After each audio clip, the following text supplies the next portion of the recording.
Welcome to the quintessential carper. As you can see, there's blue sky behind me, but it wasn't the story before. I was absolutely wringing wet. One little tip I will bring with you: always take a spare pair of clothes, or I take two myself, just bottoms and a t-shirt. You never know what's going to happen, and I got caught out. So I won't be doing that next time. I'll just sit in the car for half an hour or so. But yeah, this is a stunning vale that you probably heard me banging on about all the time. I'll just take you around to show you the lake. This is the beach swim that I'm on. I'm fishing just there with one rod. My other rod will be round about here, but I just flicked it over to the right because there was some showing fish. But I'll just take you around. You can't really see much of it in the dark, but I'll show you it again tomorrow. It's a stunning place. There's some lovely fish in here. It's hard. We get a lot of tench, predominantly a tench water. So get some good ones as well. I've had them up to £9 so far. There is a double or so knocking around. Normally, the peg I normally fish is over on the far bank over there, but I just fancied a little change today. Is that a fish showing over there? Nah, it's a coot. But yeah, here we are on the Vale. Hopefully I'll be able to get one of the stunners for you to show you, but we'll see. Team catch and release. Well, welcome back. It's now what, 8:30, 9 o'clock-ish. Not had a single bleep again. It's coming up to my fifth blank now on air. I think the next session I'll go and head on to one of the easier runs waters, to be honest, just to try and get a fish before this winter really settles in. Just looking around, I'll just show you the place, just so you can see what the Vale's all about, to be honest with you, in all its beauty. So there we go. I'll just take you around this way, first starting off. So this is the peg that I'm fishing. It's called the Beach. It's lovely and big, the big old peg. I'll just show you where I'm fishing now. So I'm just one off the tree and one a bit further out over a big bed of hemp and chops. I'll just take you around now to show you the rest of the lake. So I'll just back up. As you can see, there's the corner. Going around car park swim.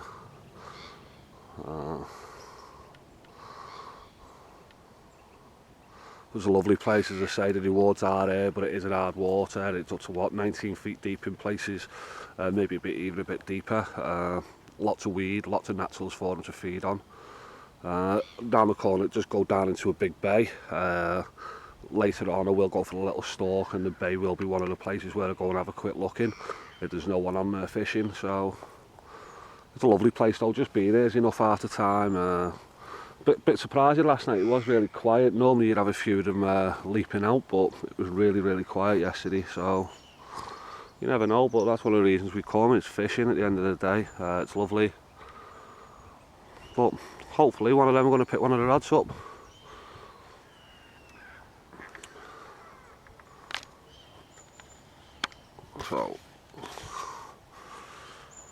So as I say, we'll just see what happens. Don't be disheartened if I don't catch. As I say, next time I probably will head off onto one of the runs waters just for one of those fish, and then get back on here again through the winter. I'm going to blog all my winter diaries through here, just show you a bit about what I do through the winter differently, rather than through the autumn, warmer months and so on. But yeah, it's just one of those things. As you can see, I'll just show you this. This is what you're fishing with. As you can see, it is pretty long. I'll try and get your piece. That's longer than that. Let's try and see. You're looking roughly around like that much weed, and it is absolutely covered in it. There is spots out there that you can fish, but it's finding them. I'd rather not make a bit of a commotion, to be honest with the marker float. I know some of the areas, so it's one of those things, isn't it? It's coming into the colder months now, so the fish are going to be few and far between. You do still come out here through the winter, some of the decent ones as well, but I don't know.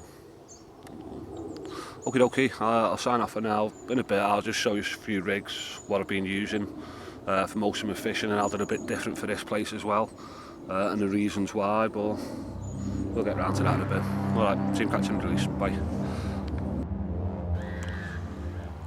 It's coming to about 11:30 now. Still not had a single bleep. There has been a few bubbles coming up now over the spots, but still no pickups. I'm still hopeful. I'm going to be on till maybe midday anyway, so you never know. But what I want to do now is just show you my new winter bag that I've just bought, the Box Fantech All Season. To be honest, it's a bit of a blessing, to be honest. He had it with me. As I say, got here, got caught up in a storm, got absolutely drenched. My barrow was soaking, everything was wet. As I say, lucky enough he had me a spare pair of clothes, so myself, I'm dry, but everything else was absolutely sodden. Now my bed was absolutely soaking. Now with this Vantec material, it's waterproof, so nothing's been able to get up into the bag. And I'll just go and show you the bag now. Right, so here we are.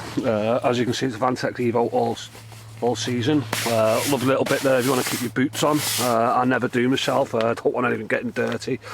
It's a nice big bag as well. It's got your straps that go round either side, your head side and your feet side as well. The main thing with this bag is, as you can see, it's a bag in a bag. So you can see the zips there, that will zip off, but underneath, as you can probably see, this bed is absolutely wringing wet. Under there it feels pretty dry, to be honest, on the Vantec side of it, but it's a lovely warm bag as well. As you know, I do fish right through.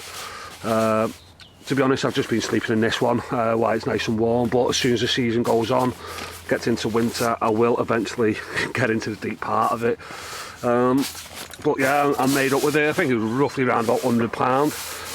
But previously I've been using the big snooze, which was a great bag for myself. I used it through the winter in conjunction with the big snooze, well, the tracker peach skin on the top, but it's a lovely big bag. It covers my bed really well.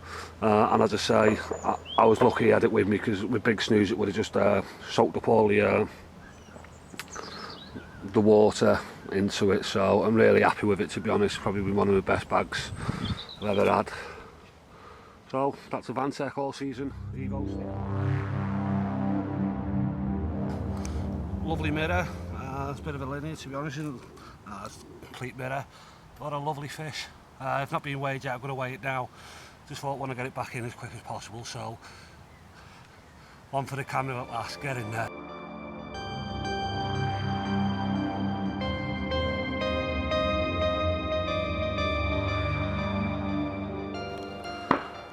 Well, I'm absolutely made up with that. That stopped the run at blanks. It went £20 4 ounces, so really special, another 20 out the Vale. So to be honest with you, this year's been really well. Hopefully it's going to go from strength to strength through the winter.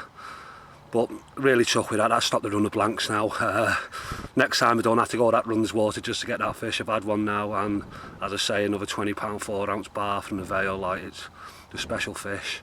I'll show you all the pictures and that from the camera, obviously on this film. But get in, team catching the lease.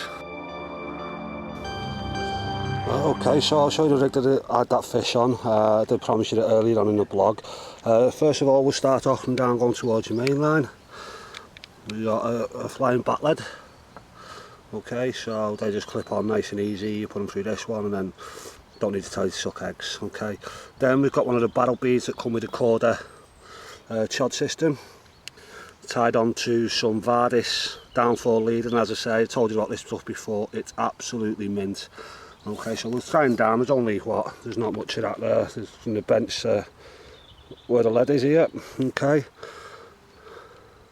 so I'll just take you down. Okay, a lead, it's a 3 ounce pair. Okay, on a quick link. Good little sleeve there to stop the slants, any tangles. Okay, that just clips off, nice and easy if you want to change any rigs. So the all important hook end. Okay, I've got a blob of putty. Again, that's the Vardis putty, probably the best around as well. Sticks on, it doesn't move or anything like that. Okay, so we've got a Viking Baits crab and plum topped off with a piece of white corn. Okay, the hook is a fang twister. Okay, and as you can see, as soon as that bait lifts up, the hook will twist and turn straight for the mouth. Any way you pick that up, the hook is always going down. Now the hook, I'll just zoom in here. So the hook, as you can see, a piece of tubing down to a ring swivel, sorry, a rig ring, onto the hook, onto the shaft of the hook. And then these Nash fang twisters are probably the sharpest hooks you'll see. I do sharpen them myself as well. As you can see, as soon as you're picking that bait up, that hook is ready to go on the bottom lip. Okay, it's been very successful for me, catching fish at Burrs as well.